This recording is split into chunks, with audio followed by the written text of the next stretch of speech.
La primera república centralista se dio gracias al golpe militar que Santa Anna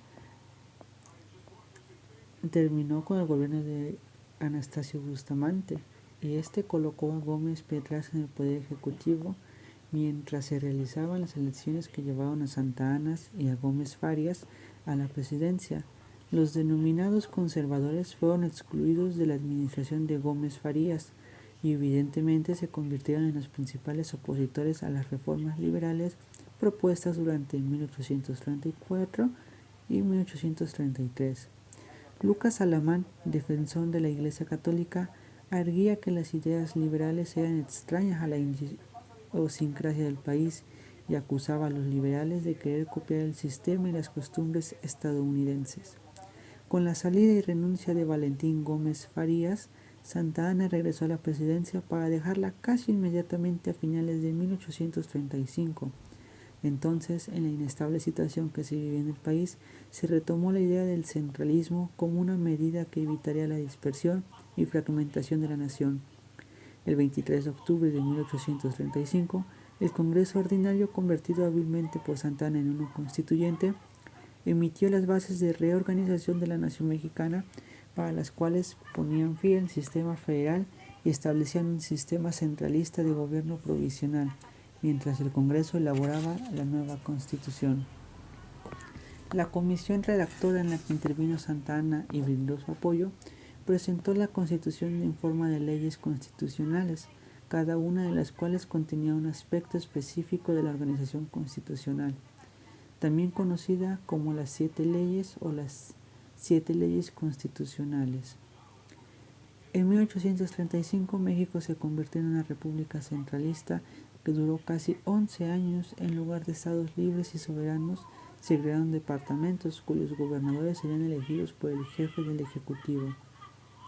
El poder judicial local se ejercería en los departamentos hasta la última instancia.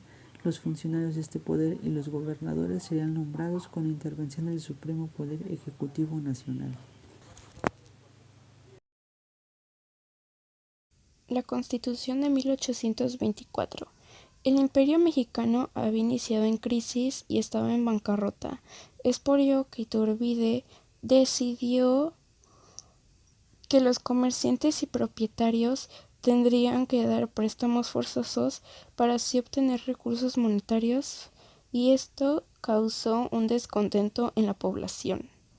El Imperio mexicano no contaba con el apoyo de los grupos políticos, y había un debate de convertir a México en una república. Comenzó una rebelión encabezada por Antonio López de Santa Anna e integrado por Guadalupe Victoria, Nicolás Bravo y Vicente Guerrero.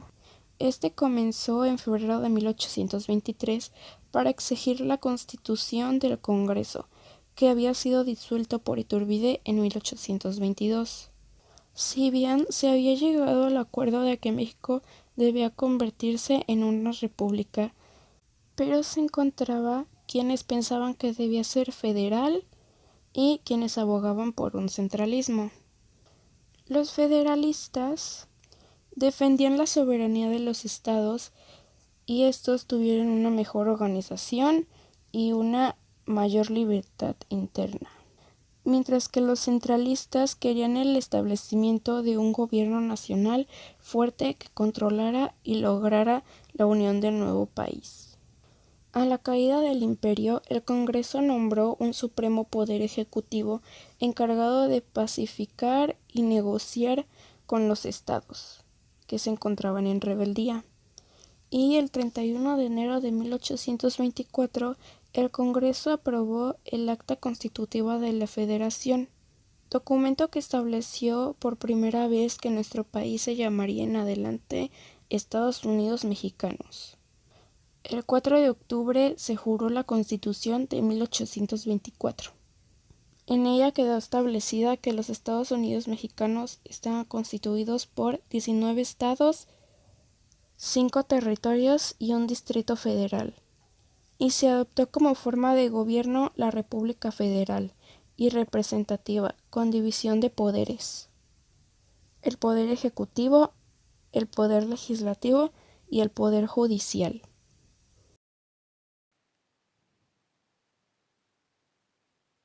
La reconquista española de México fue un intento fallido por parte de España de recuperar el control de territorio que había perdido después de la independencia de México en 1821. El movimiento independentista mexicano había sido liderado por criollos quienes lograron establecer un gobierno institucional en México. Sin embargo, la estabilidad política del país fue precaria en los primeros años después de la independencia, con una serie de golpes de Estado y lucha de poder entre diferentes facciones políticas. En este contexto, España, bajo el liderazgo de Fernando VII, vio una oportunidad para recuperar el control del territorio mexicano, que todavía consideraba parte de su imperio.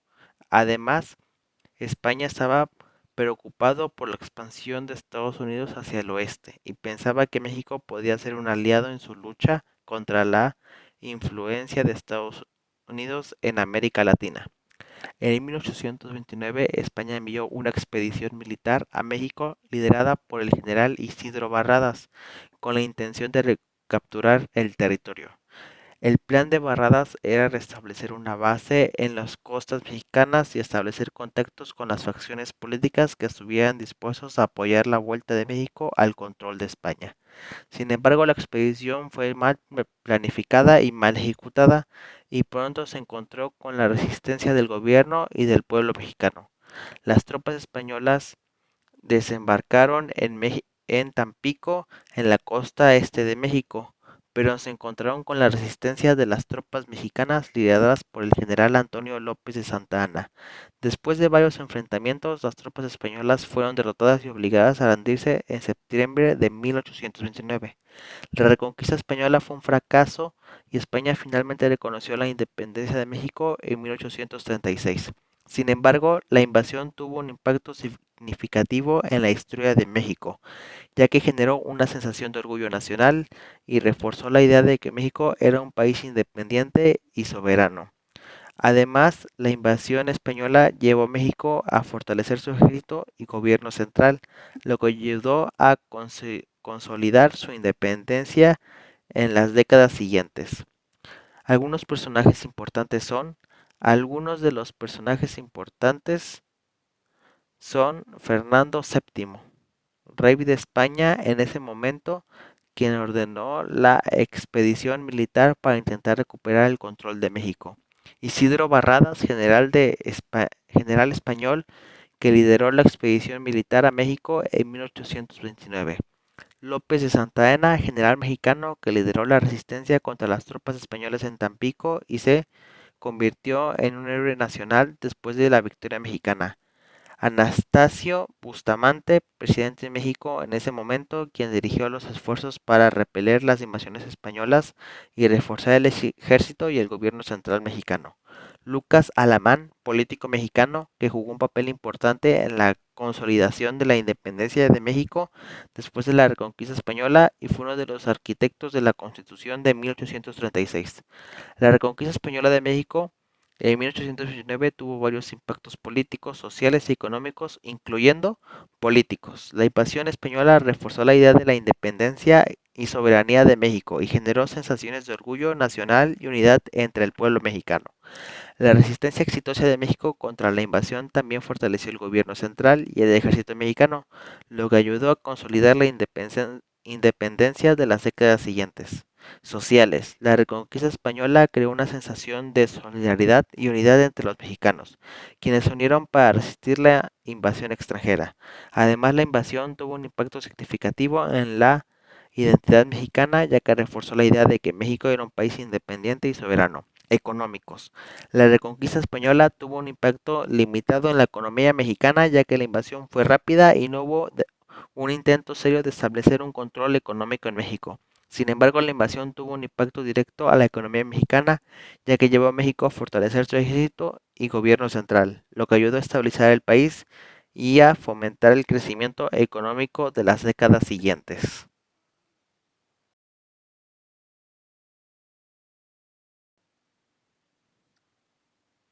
La reforma liberal en México fue un movimiento político y social que tuvo lugar desde 1833 hasta la década de 1870 y que buscaba modernizar el país y reducir el poder de la Iglesia y los conservadores. Algunos personajes importantes son Valentín Gómez Farias, que fue el principal líder de la reforma liberal y ocupó la presidencia de México en 2 ocasiones. Fue el artífice de las leyes de reforma de 1833. Vicente Guerrero fue un líder militar y político que luchó por la independencia de México y abogó por la abolición de la esclavitud y la igualdad racial. Benito Juárez fue un abogado y político indígena que llegó a su presidencia de México en 1858. Fue un defensor acérrimo de la laicidad del Estado y de los derechos civiles. Santa Anna fue un militar y político mexicano que ocupó la presidencia en varias ocasiones. Fue un personaje controvertido y ambicioso que alternó su apoyo entre los conservadores y los liberales. Acontecimientos políticos y sociales y económicos. En 1833, el presidente de México, Antonio López de Santa Anna, fue depuesto por el vicepresidente Valentín Gómez Farias, quien asumió la presidencia de manera interina. Gómez Farias era un liberal radical que buscaba implementar reformas políticas, sociales profundas en el país. Durante un breve mandato, Gómez Farias impulsó medidas para reducir el poder de la Iglesia y de los conservadores, entre ellas la expulsión de los jesuitas del país y la nacionalización de los bienes de la Iglesia.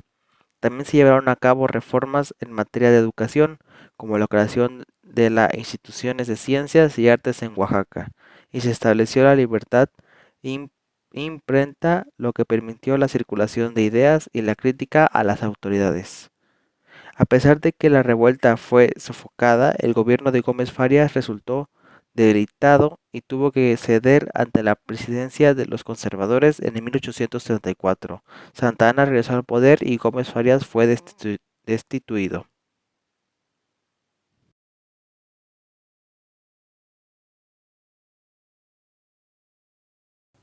La Primera República Centralista se dio gracias al golpe militar que Santa Anna terminó con el gobierno de Anastasio Bustamante, y este colocó a Gómez Petras en el poder ejecutivo mientras se realizaban las elecciones que llevaron a Santa Anna y a Gómez Farias a la presidencia. Los denominados conservadores fueron excluidos de la administración de Gómez Farías y evidentemente se convirtieron en los principales opositores a las reformas liberales propuestas durante 1834 y 1833. Lucas Alamán, defensor de la Iglesia Católica, arguía que las ideas liberales eran extrañas a la idiosincrasia del país y acusaba a los liberales de querer copiar el sistema y las costumbres estadounidenses. Con la salida y renuncia de Valentín Gómez Farías, Santa Anna regresó a la presidencia para dejarla casi inmediatamente a finales de 1835.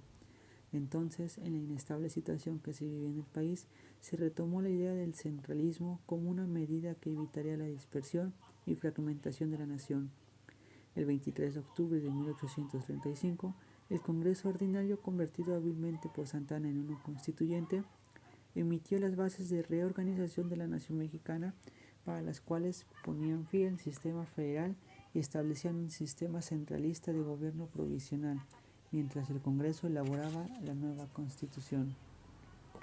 La comisión redactora en la que intervino Santa Anna y brindó su apoyo presentó la Constitución en forma de leyes constitucionales, cada una de las cuales contenía un aspecto específico de la organización constitucional, también conocida como las 7 leyes o las 7 leyes constitucionales. En 1835 México se convirtió en una república centralista que duró casi 11 años. En lugar de estados libres y soberanos, se crearon departamentos cuyos gobernadores serían elegidos por el jefe del Ejecutivo. El poder judicial local se ejercería en los departamentos hasta la última instancia. Los funcionarios de este poder y los gobernadores serían nombrados con la intervención del Supremo Poder Ejecutivo Nacional.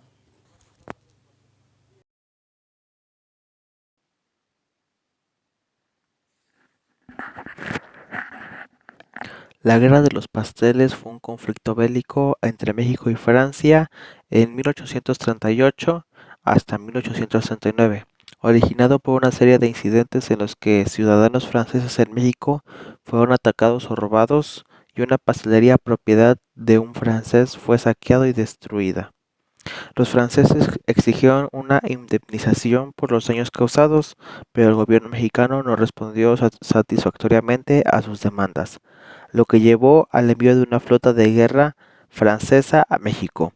El conflicto terminó con la firma del Tratado de Paz en 1839, en el que México acordó pagar una indemnización a Francia y las relaciones entre ambos países se normalizaron. Algunos personajes importantes fueron Antonio López de Santa Anna, presidente de México en el momento de la Guerra de los Pasteles; Guadalupe Victoria, expresidente de México que participó en la defensa del puerto de Veracruz durante la Guerra de los Pasteles; Charles Baudin, almirante francés que encabezó la invasión de México durante la Guerra de los Pasteles; Henry Gatton-Bertham, general francés que comandó las fuerzas terrestres durante la Guerra de los Pasteles; Mariano Arista, oficial del ejército mexicano que lideró la defensa de Veracruz durante la Guerra de los Pasteles. Algunos acontecimientos políticos, sociales y económicos serán presentados. Algunos acontecimientos políticos. La Guerra de los Pasteles ocurrió en un momento en que México estaba lidiando con problemas internos y externos. En el ámbito interno, el país estaba lidiando con una serie de conflictos entre liberales y conservadores, que se enfrentaban en una lucha por el poder político. En el ámbito externo, México estaba en una posición difícil debido a la Guerra de Texas, que estaba a declarar su independencia de México y buscaba unirse a los Estados Unidos. La Guerra de los Pasteles añadió una tercera complicación al panorama político al enfrentarse México contra Francia, una potencia europea importante. Acontecimientos sociales. La Guerra de los Pasteles generó una serie de reacciones en la sociedad mexicana. En algunos sectores se vio la invasión francesa como un intento de dominación por parte de una potencia extranjera, a lo que generó un sentimiento de unidad nacional y patriotismo. Sin embargo, también hubo críticas al gobierno mexicano por su manejo de la situación y su falta de protección para los ciudadanos extranjeros. Algunos acontecimientos económicos.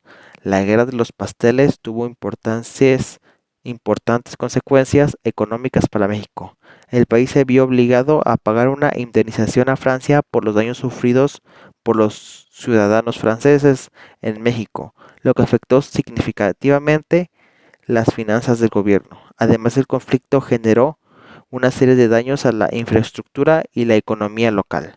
En la particular en Veracruz, donde se libraron algunas de las batallas más importantes.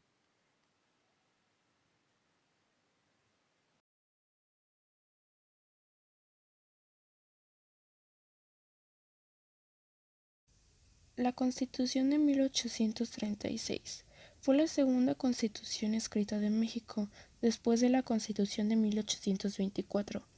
Fue promulgada durante la presidencia del general Antonio López de Santa Anna. La Constitución de 1836 fue una reacción contra el federalismo establecido en la Constitución de 1824. Estableció un sistema centralizado de gobierno con un presidente fuerte que tendría el poder de nombrar a todos los funcionarios del gobierno.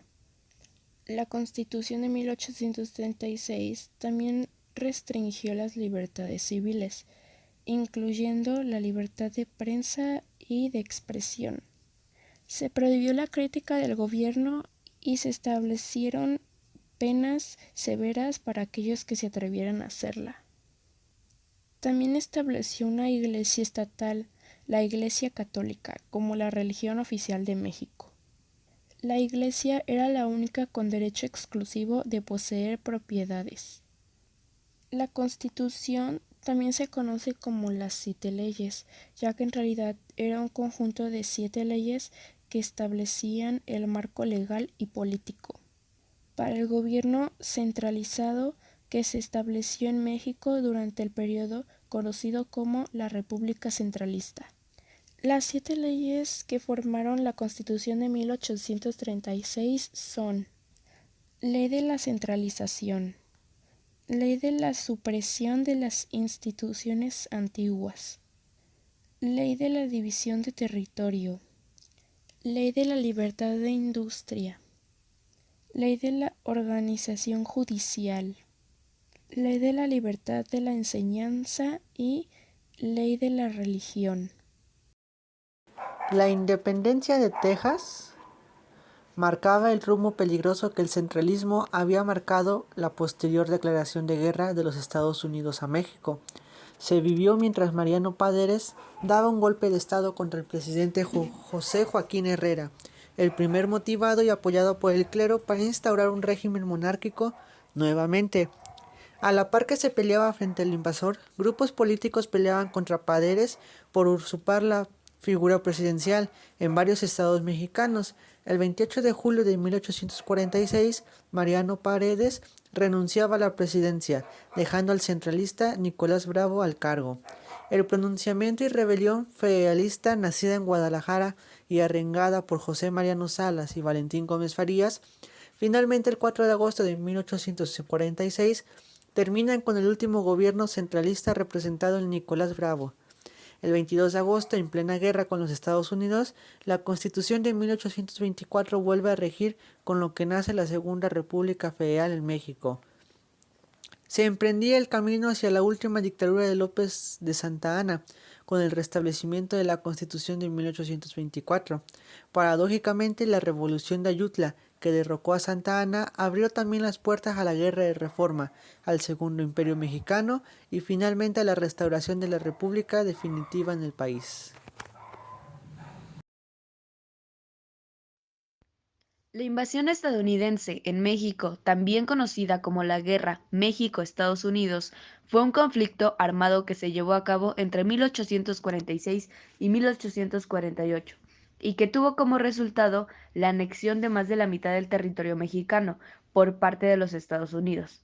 La guerra tuvo su origen en la disputa por la frontera entre Texas y México, que los Estados Unidos habían anexado en 1845.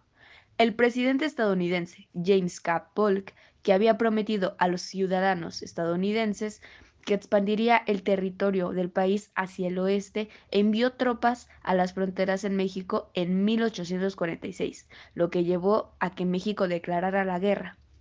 A pesar de que México tenía un ejército más grande, mejor entrenado y mejor equipado que el de los Estados Unidos, la guerra resultó en una derrota para México, debido a la superioridad tecnológica y organizativa del ejército estadounidense, después de varios años de guerra. La Revolución de Ayutla fue un movimiento revolucionario en México en 1854, liderado por Juan Álvarez y otros liberales que buscaban derrocar el gobierno autoritario de Santa Anna. Con el apoyo de líderes militares, políticos y religiosos, así como la población indígena y campesina, el movimiento logró derrocar al gobierno y establecer una provisión. Este evento sentó las bases para la Constitución de 1857 y la lucha posterior contra la dictadura. Algunos personajes importantes son Juan Álvarez, fue un general mexicano que lideró la revolución. Ignacio Comfort fue un militar y político mexicano que se unió al movimiento de Ayutla. Florencia Villarreal fue una periodista política mexicana que participó activamente en el movimiento de Ayutla. Melchor Ocampo fue un político y abogado mexicano que salió y se unió al movimiento de Ayutla. Mariano Escobedo fue un militar mexicano que participó en la lucha contra el gobierno de Santa Anna. La Revolución de Ayutla fue un movimiento social y político que tuvo un gran impacto en la sociedad mexicana de la época. Algunos de los principales acontecimientos sociales relacionados con este movimiento son participación de la población indígena y campesina. Uno de los aspectos más significativos de la Revolución de Ayutla fue la participación activa de la población indígena y campesina. Redacción de la Constitución de 1857. La Convención Nacional convocada por el gobierno provisional establecido después de la Revolución de Ayutla, redactó la Constitución de 1857, que estableció un sistema republicano y federalista en México y sentó las bases para la lucha posterior contra la dictadura. Lucha contra la dictadura. La revolución de Ayutla también fue un hito en la lucha contra la dictadura y el autorismo en México. El movimiento estableció un gobierno provisional que tuvo que establecer un sistema político más justo y democrático en el país. Consolidación del liberalismo. El movimiento de Ayutla también ayudó a consolidar el liberalismo en México. Los liderales del movimiento promovieron la libertad individual, la separación de la Iglesia y del Estado, la igualdad ante la ley y la propiedad privada, entre otros principios liberales. Y hasta aquí sería todo. A pesar de la resistencia del ejército liberal, sin victorias de importancia en su haber y cuando la guerra parecía inclinarse a favor de los conservadores, a mediados de julio de 1859 el gobierno juarista decidió dar el que podría ser su último golpe antes de ser derrotado.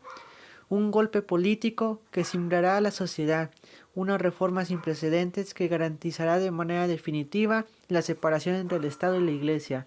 Así, desde Veracruz, Benito Juárez lanzó las famosas leyes de reformas, expedidas entre 1859 y 1863, que representaron un parteaguas en la historia de México, pues significaron el establecimiento del Estado laico. Las leyes de reforma tenían como fin último acabar con el poder político de la Iglesia. Había que darle una lección. El gobierno liberal expropió todas las propiedades de la Iglesia que pasaron al dominio de la nación, sin que la institución religiosa recibiera nadie a cambio. La ley estableció además la perfecta independencia entre los negocios del Estado y negocios puramente eclesiásticos. Y si bien la ley sobre la libertad de culto se promulgó casi al finalizar la guerra, en diciembre de 1860, fue un paso fundamental, pues los constituyentes de 1857 no se habían atrevido a incorporar el principio de libertad de cultos. En su artículo primero, la Ley de Libertad de Cultos estableció que las leyes protegen el ejercicio del culto católico y de los demás que se establezcan en el país. En todo lo demás, la independencia entre el Estado por una parte y las creencias y prácticas religiosas por otra es y será perfecta e inviolable. La ley de nacionalización solo fue el comienzo. Con la Ley Orgánica del Registro Civil, el 28 de julio de 1859, todos los acontecimientos de la vida de los individuos que antes estaban regulados por la Iglesia, desde ese momento serían sancionados únicamente por el Estado. La ley del matrimonio civil, el 23 de julio de 1859, también revolucionó la sociedad. El gobierno aceptaba que la gente contrajera matrimonio por la Iglesia, pero no representaba ninguna obligación. En todo caso, tendría validez frente al Estado. El gobierno liberal estableció que la Iglesia ya no tendría jurisdicción sobre los cementerios, ni los hospitales, ni las instituciones de beneficencia, y en 1863, en plena intervención francesa, decretó la extinción de todas las comunidades religiosas. Por último, al fin y al cabo, eran establecidas por el clero con sus consiguientes beneficios económicos. El gobierno de Juárez prohibió la asistencia de los funcionarios a los actos públicos de culto y estableció el calendario de días no laborables, los domingos, el 1 de enero, jueves y viernes de la Semana Santa, jueves de Corpus, el 16 de septiembre, el 1 y el 2 de noviembre y los días 2 y 24 de diciembre. Con las leyes de reforma quedó establecido que México sería un estado laico, en el que no tendría injerencia ninguna institución religiosa, ni habría religión oficial, ni su gobierno participaría en ningún acto público de culto, ni su política estaría determinada por las creencias religiosas. Habían concluido más de 300 años en los que la Iglesia y el gobierno fueron casi uno mismo.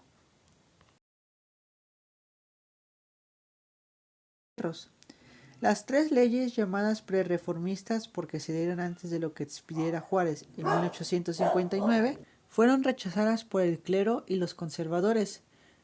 No ocupó en ellos la cordura ni hubo lugar para la razón, y la respuesta ante las medidas liberales fue la acostumbrada: tomar las armas contra el nuevo gobierno.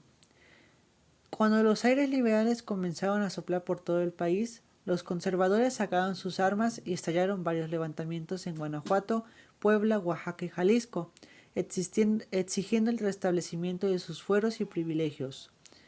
Con la promulgación de la nueva Constitución el 5 de febrero de 1855, los ánimos se encendieron nuevamente. A pesar de que era bastante moderada en cuanto a las nuevas relaciones entre el Estado y la Iglesia, a pesar de que había sido jurada frente a un crucifijo invocando el nombre de Dios varias veces, a pesar de que la Carta Magna se comprometía a proteger la religión católica, nada de eso impidió que la Iglesia se pusiera en pie de guerra. Cuando la Constitución promulgada el 5 de febrero de 1857 era mucho más moderada de lo que se piensa, la mayoría de los 155 diputados constituyentes eran liberales moderados, aunque había algunos liberales más radicales, y un pequeño grupo de conservadores. Todos los diputados manifestaron ser católicos y respetar el dogma en sus discusiones, pero la mayoría consideraba necesaria la separación Iglesia-Estado. Aún así, no se aprobó la libertad de cultos, ni siquiera la libertad de conciencia. En la Constitución quedaron establecidas las garantías individuales: libertad, igualdad, seguridad jurídica y de propiedad. Se incorporó el juicio de amparo, se suprimieron los fueros, se abolió la pena de muerte por delitos políticos, se prohibió la coacción civil para el cumplimiento de deberes impuestos por la religión, se prohibió cualquier contrato por el que el hombre perdiera su libertad, ya fuera de trabajo, de educación o por voto religioso. Se estableció la libertad de educación sin sujetarse al dogma religioso, se reconoció la libertad de imprenta, se prohibieron los fueros, los títulos de nobleza, prerrogativas, los honores hereditarios y se prohibió a las corporaciones religiosas adquirir o administrar bienes raíces, salvo los edificios destinados inmediata y directamente al servicio y objeto de la institución. Muchísimas gracias, maestros y compañeros, por ver este video sobre la historia mexicana. Y aquí es donde concluimos el video. Muchísimas gracias. Adiós.